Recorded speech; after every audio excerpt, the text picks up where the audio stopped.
Good evening. Thanks for joining us. This is NTD Business, and I'm Paul Graney. Uber drinks. Uber buys booze delivery app Drizly. Blackouts in Europe. Analysts blame a hasty rush to renewable energy. And a recent study says mandating a national $15 minimum wage would affect red states more than blue states. We talked to the author about the impact. Amazon says Jeff Bezos is stepping down as CEO. In the third quarter, he will instead transition to the role of executive chairman. Bezos has been the company's CEO for nearly 30 years. He says he'll still be involved in Amazon business, though. He'll shift his focus instead to his Earth Fund, his Blue Origin spaceship company, Washington Post, and some other businesses. For his overall position, he'll be replaced by Andy Jassy, who runs Amazon's cloud business. It's just breaking news. We'll keep you updated as it unfolds. And Uber will acquire alcohol delivery service Drizly for over $1 billion. It's looking to grow its Uber Eats division after the pandemic hit its ride-hailing business hard. Fred Katamai reports. Hammered by the health crisis that keeps people marooned at home, Uber is rapidly diversifying into new delivery services. The ride-hailing company said Tuesday it'll buy online liquor marketplace Drizly for about $1.1 billion. Drizly's app and website allow users to order their favorite beer, wine, or liquor and choose the store where they want to buy it from. It then has a store deliver the drinks to their door within 1 hour. It partners with retailers in more than 1,400 cities across North America. Under the deal, Drizly will become a wholly owned subsidiary. Uber will maintain a separate Drizly app, and the marketplace will also get integrated with the Uber Eats app. It's the latest step the company is taking to branch out after the health crisis dealt a big blow to its core ride-hailing services business. Last July, it shelled out $2.7 billion to acquire Postmates. That deal gave Uber a roughly 30% share of the U.S. food delivery market, so it can better take on market leader DoorDash. Investors applauded Uber's latest move, driving its shares up 8% in early trading Tuesday. And I talked to Santosh Rao at Manhattan Venture Partners about the acquisition. He's researched the space for almost 20 years. I asked him if $1 billion was a good deal for Drizly. It's tough to make a multiple of sales argument here, because I think they had less than 100 million in sales based on my rough calculations. So they're paying, 10 times sales. So that's fine they're looking for profitability down the road. They're looking for some strong positioning in the market. And I think this will give it that strength. And they have strong competition. So I think this makes sense in that way, because it adds some clout to it, adds some depth to it, and adds some breadth to its offering in terms of and brings more people into their ecosystem, which is the end game anyway, because ultimately it's a marketplace. If they don't do anything, they have the technology, they bring buyers and sellers together. So this is another reason to pull people into their ecosystem and kind of have the cross synergies between mobility and eats and other services. And how do you see things play out in this space? You know, a lot of very hot space, a lot of competitors, but still nobody really profitable yet. How do you see things play out? You have to believe in the last mile logistic, and that's going to be huge. After the pandemic, I don't think people are reverting back to 100% going to restaurants and doing other things. There is going to be a big element of delivery business and order from home business. So I think this business is here to stay.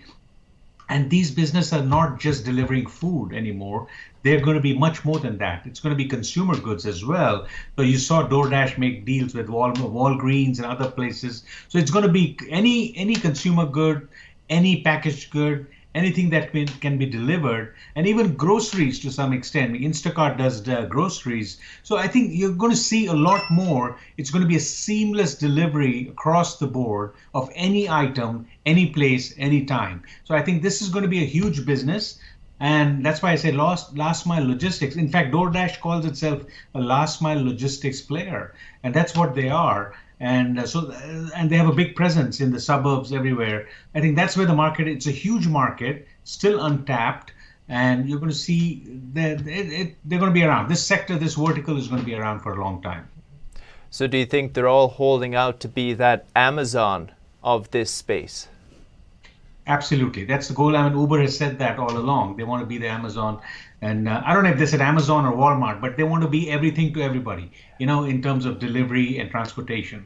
So, and Lyft is not far behind. They're also kind of getting into partnerships with delivery companies in food delivery companies. So you're going to see a lot of competition, but I think you really have to believe that the lifestyle is going to change going forward. There is a fundamental secular shift in the way we live, the way we consume, the way we shop, and the way we travel. It's not just going away. It's going to be around in a different format. And even if it goes down a little bit, it's going to be a hybrid solution where delivery is going to be a big part. And online and ordering on demand or ordering of travel is going to be a big part of our lives. Yeah, it's a huge market, and Drizly guaranteed delivery within 1 hour. It's really incredible. Mr. Rao, really appreciate it. Thank you so much. Thank you. Thanks for having me. And stocks closed broadly higher Tuesday, adding to the gains from yesterday. The Dow rose nearly 476 points, or 1.57%. S&P 500 gained over 52 points, or 1.39%. The Nasdaq added more than 209 points, or 1.56%. Bull market continues. GameStop rally, though, fizzled out today. GameStop dropped to over 50%, down to about $103 a share. AMC also lost about 40%. It's down to about $7.70 a share. Of course, both have been in the spotlight as retail investors pushed them to astronomical levels recently, as we covered. And if you own a Tesla, better listen up. It's recalling nearly 135,000 Model S and Model X vehicles over touchscreen display problems. Auto safety regulators say the vehicles pose a safety issue. Tesla confirmed that the car's touchscreen system will eventually fail because of limited memory storage capacity. Could lead to the loss of rear view or backup camera images, exterior turn signal lighting, and windshield defogging and defrosting systems. The recall affects Model S vehicles from 2012 to 2018, and it affects Model X vehicles from 2016 to 2018. The recall will begin on March 30th. The news, though, didn't appear to dent the company's stock price. What could, it seems. It's up almost 4% today. And Redditors on Wall Street Bets forum got a treat Monday. Tesla CEO Elon Musk, who they affectionately call Papa Musk, interviewed Robinhood CEO Vlad Tenev about the GameStop saga. Tenev defended the decision to halt trading of GameStop shares during last week's trading turmoil. NTD's Don Ma reports. During a webcast, Elon Musk asked Robinhood CEO Vlad Tenev why the app halted trading of shares of GameStop and other companies. Tenev said Robinhood made the decision after clearing firms, which help resolve transactions on the Robinhood trading platform, demanded extra capital due to the high volume of transactions taking place. He said the clearing house initially asked for a $3 billion deposit, which is much higher than normal. Musk suggested that was unusual and asked if anything shady went down. Tenev said there was no shadiness involved. He said the clearing house dropped the request first to $1.4 billion and later to $700 million, which Robinhood deposited, and now Tenev says everything is fine. Besides Robinhood, other brokerages also restricted trading GameStop shares last week. The Securities and Exchange Commission said on Friday that it was reviewing the trading volatility. Robinhood's decision to limit trading was met with a class action lawsuit. It claimed that the app manipulated the open market and deprived retail investors of the ability to invest in it. And Robinhood's rating on Google's App Store dropped to 1 star again on Tuesday.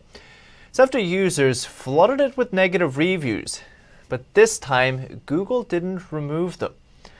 Last week, Google did remove nearly 100,000 negative reviews of Robinhood, saying they were trying to manipulate the app's rating. I think that's what every review tries to do, right? That brought Robinhood back to 4 stars. But this time Google says the reviews didn't violate its rules. Besides negative reviews, Robinhood could also face questioning from lawmakers. The House Financial Services Committee set to hold a hearing on the Gamestop saga later this month. Political reports that Robinhood's CEO is expected to testify, but we can't confirm that just yet. And do you agree with Janet Yellen that raising the minimum wage to $15 an hour would have minimal impact on jobs?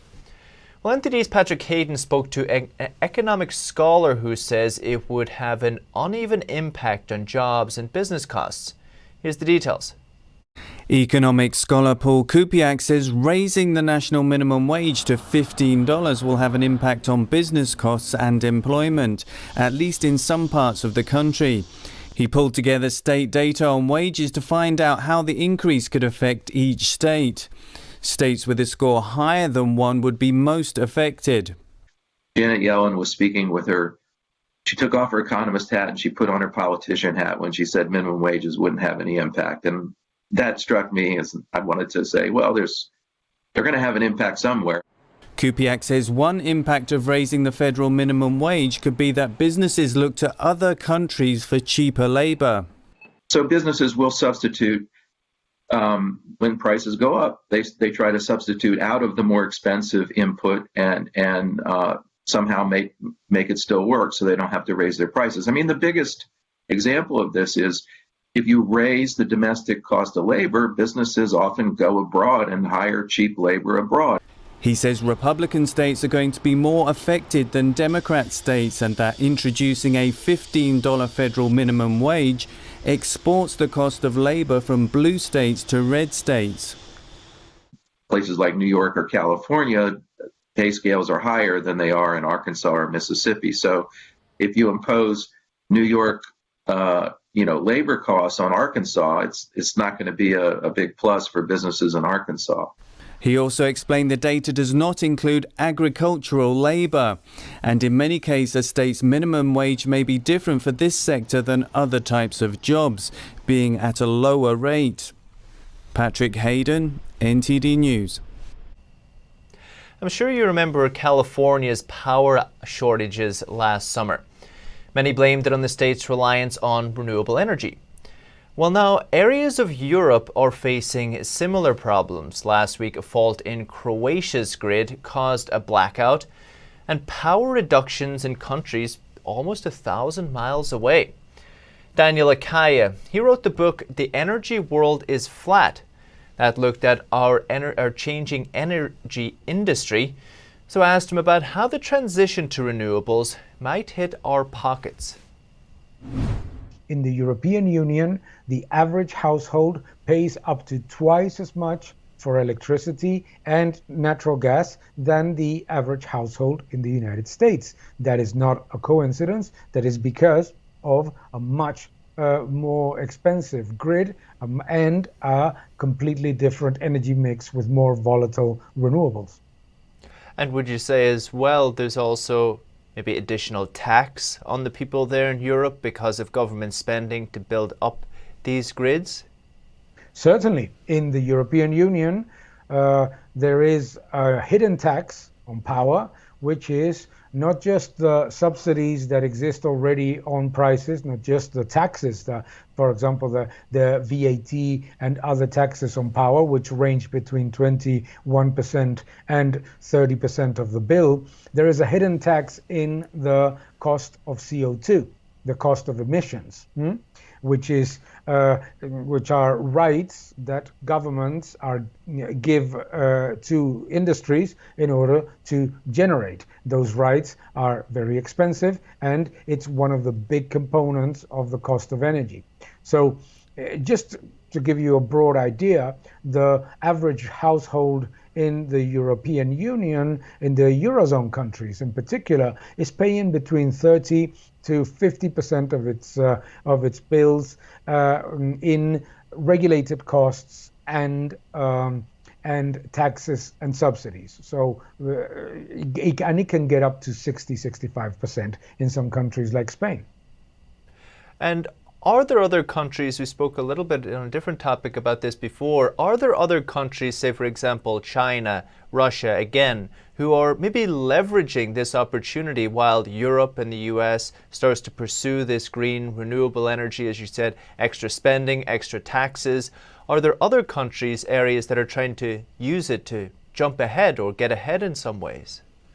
Certainly. In the case of China, they are being very, very focused on increasing the renewable production and increasing the renewable percentage of their energy mix, but they're also increasing massively the number of nuclear plants, and they don't have the large number of subsidies and taxes included in the energy bill.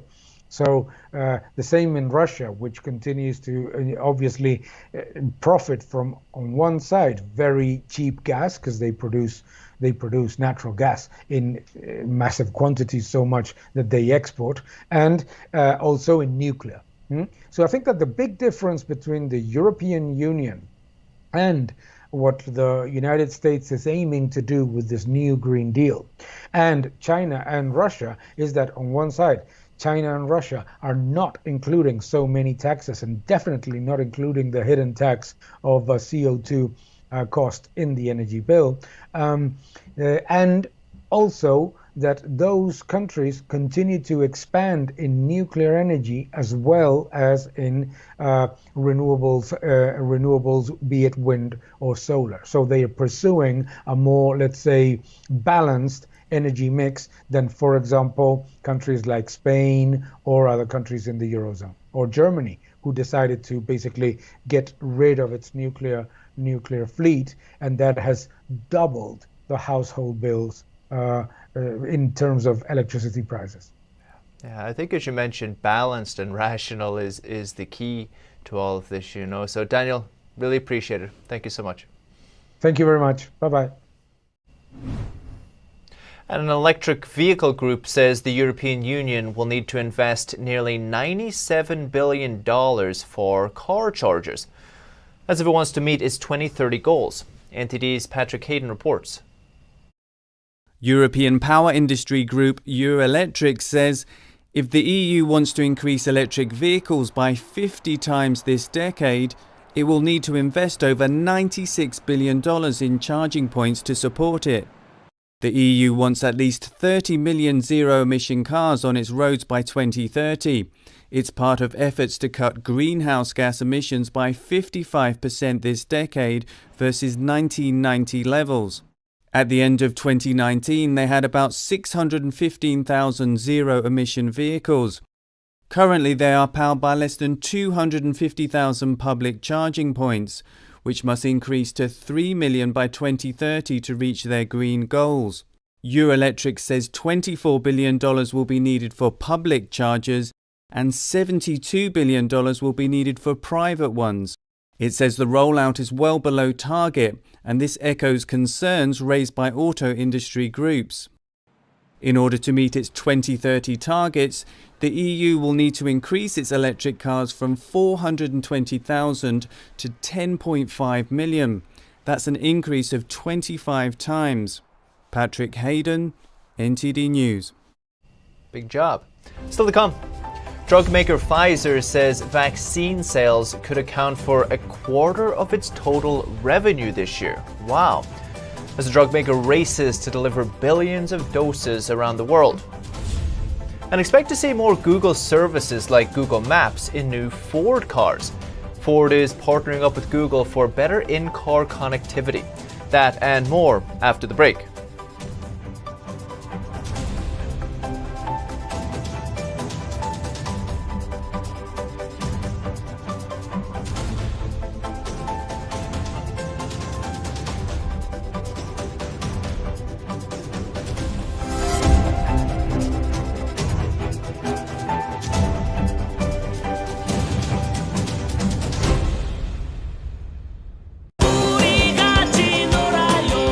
유치원 폐쇄 명령 접니다.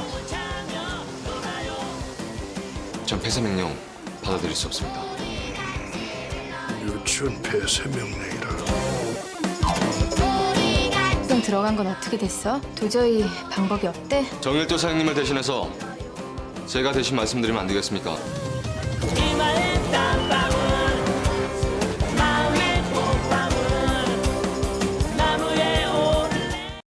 90% of news outlets in the United States are controlled by 6 corporations. They're not out to tell you the truth of what's happening. They're out to tell you the picture of the world that they represent. The mission of the Epoch Times is to chase the truth, to ground all statements in facts, and prevent people from being misled. This is a battle between truth and deceit. Subscribe today and join the Americans who are seeking truth and tradition. We'd love to have you on board.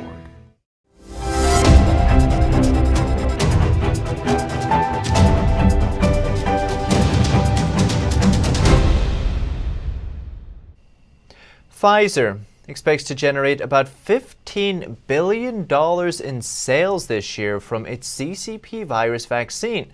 It's about a quarter of its total revenue for the year. Vaccine's on track to be the drug maker's top product. Conway G. Gittins reports. The financial impact of the COVID-19 vaccine was front and center. As Pfizer released its quarterly results on Tuesday, Pfizer expects to see a $15 billion bounce in sales this year from the vaccine it developed with its German partner, BioNTech. The drug maker is racing to deliver 2 billion doses this year as countries sign up for one of the first vaccines approved to combat a pandemic that has killed over 2 million people globally. The COVID-19 vaccine brought in $154 million in sales for the drug maker in the fourth quarter, but that was just a fraction of the roughly $12 billion in company revenues since the vaccine was only approved in the closing weeks of the quarter.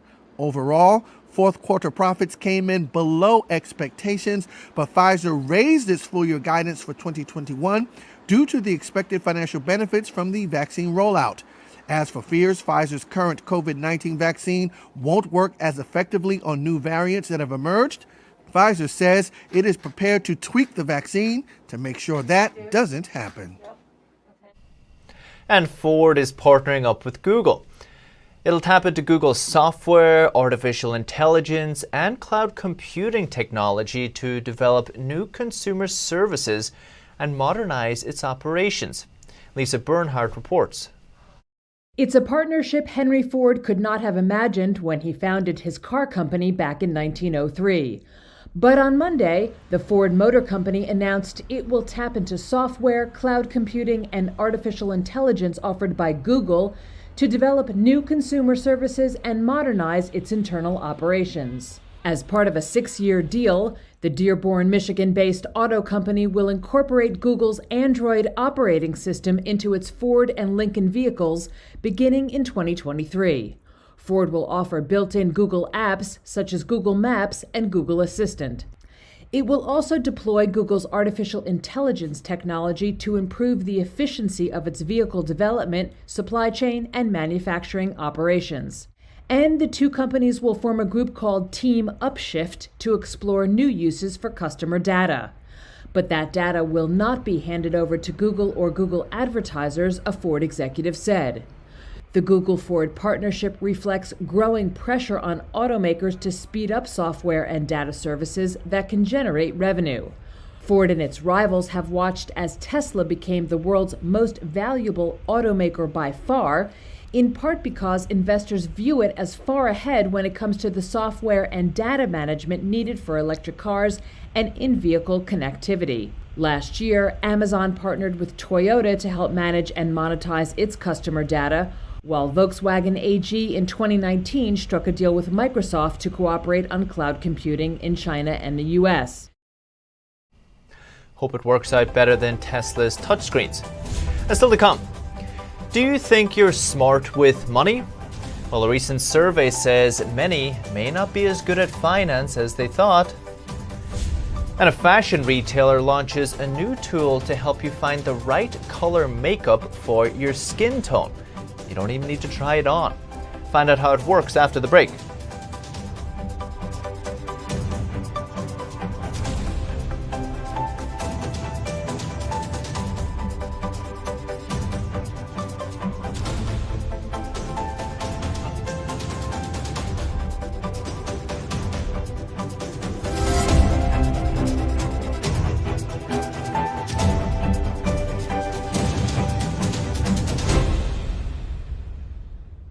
Is deep-sea fish oil really healthy? Due to pollution in the oceans, most fish contain heavy metal elements and radioactive substances. That's why it's so important to choose a pure source of omega-3. Puritang green vegetable omega-3 is made from purslane and perilla seeds, which are rich in nutrients and minerals, especially vitamins A, D, E, calcium, and iron. With natural processing and no harmful chemical additives, it has more than 90% concentration of omegas 3, 6, 7, and 9. It effectively improves brain power and is beneficial to the heart's health. Puritang omega-3 does not smell of fish and contains no pollutants, so both adults and children can safely and easily consume it over a long period of time. Puritang green vegetable omega-3. Eat 2 a day and you'll feel brand new!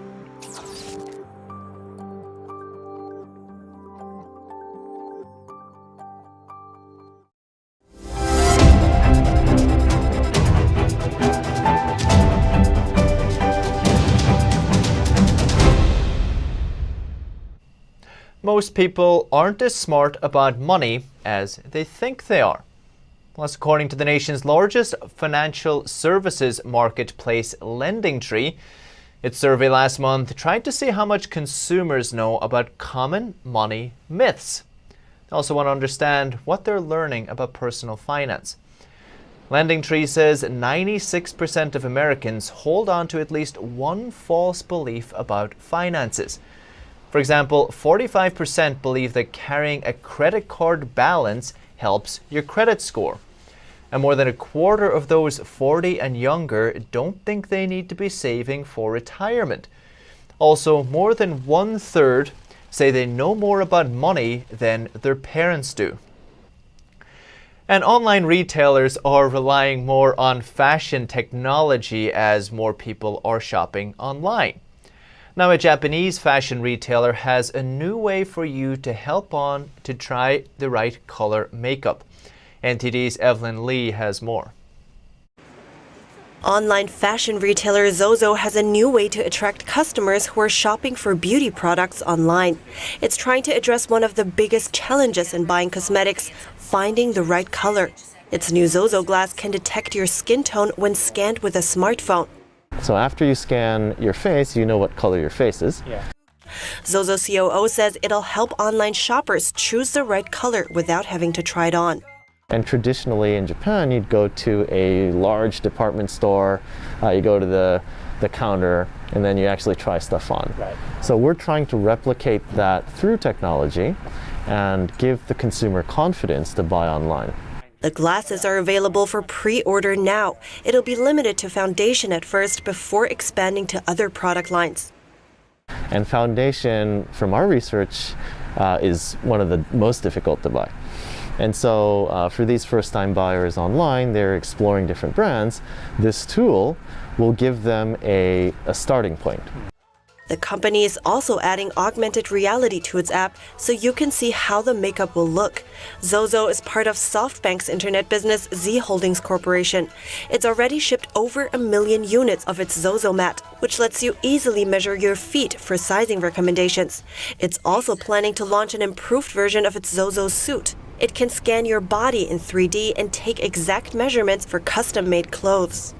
Evelyn Lee, NTD News. Only in Japan. I'm afraid that's the latest business updates for today. You can still catch NTD Evening News that starts at 6:30 p.m. Eastern. For NTD Business, that's all for today. Thank you for watching. We'll see you tomorrow.